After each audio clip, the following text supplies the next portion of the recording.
Joining us on the program to further discuss the issue of tuberculosis is the Dr.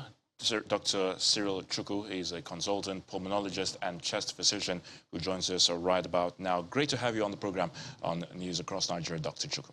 Many thanks for having me. All right, so tuberculosis is one disease that seems to be taken for granted by millions of people, or should I say thousands, especially in this part of the world. But let's start by asking, what do you think is the cause, for that? And how can we really talk about tuberculosis, to a layman?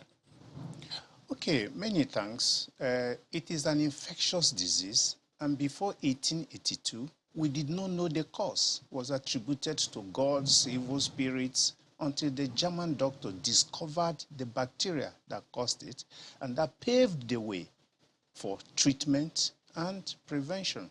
But there are challenges with treatment, there are challenges with diagnosis, and there are challenges with control all over the world because the organism does not want to die. We use antibiotics in an attempt to kill the organism, but the organism is developing ways to overcome the drugs that we use to treat it.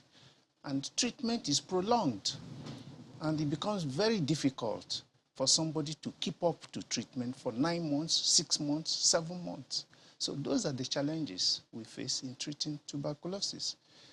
Oh, that's pretty scary. But how does it now spread from person to person? Because from the airborne. the picture you painted It is airborne. So somebody who has tuberculosis, when he coughs, when he laughs, when he talks, and sometimes just breathing, he releases the germ into the air. And if you breathe the air, you now have tuberculosis. So it's an airborne infectious disease. So what exactly can we do to prevent the spread of this dreaded disease? Very good question. Very easy to do, but impossible to do. Just like COVID-19, another airborne infection. Social distancing.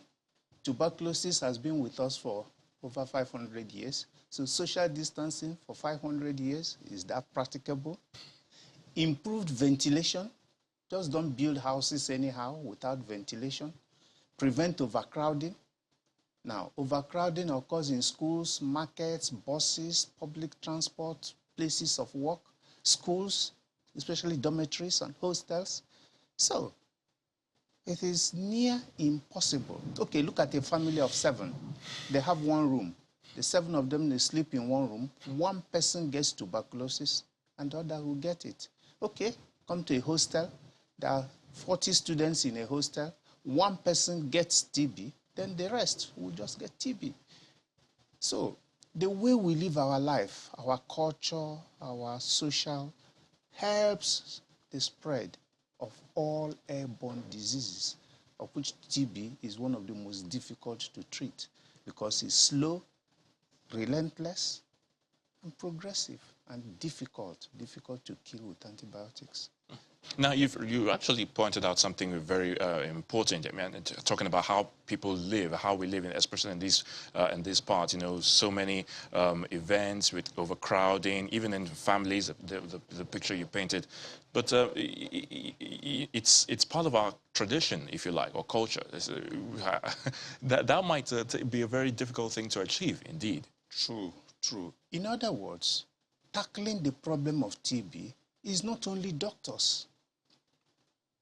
You need a cultural revolution, so to say, or a cultural change, or a shift in attitude. Now, how or what do you do to a gathering with 200 people and poor ventilation? We say, oh, don't go because there's overcrowding there. That's unacceptable. What do you do to a man who has only 1 room and he has 4 or 5 children? And then 2 or 3 visitors come from the village. You tell them, no, get out of my house, we are too many. So it's more than just doctors and medicine.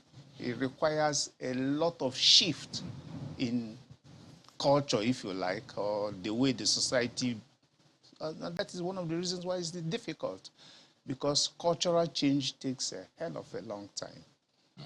We'll definitely leave it at that. Dr. Cyril Chukwu, consultant pulmonologist and chest physician, we thank you for your thoughts on tuberculosis. Thank you very much. Thank you.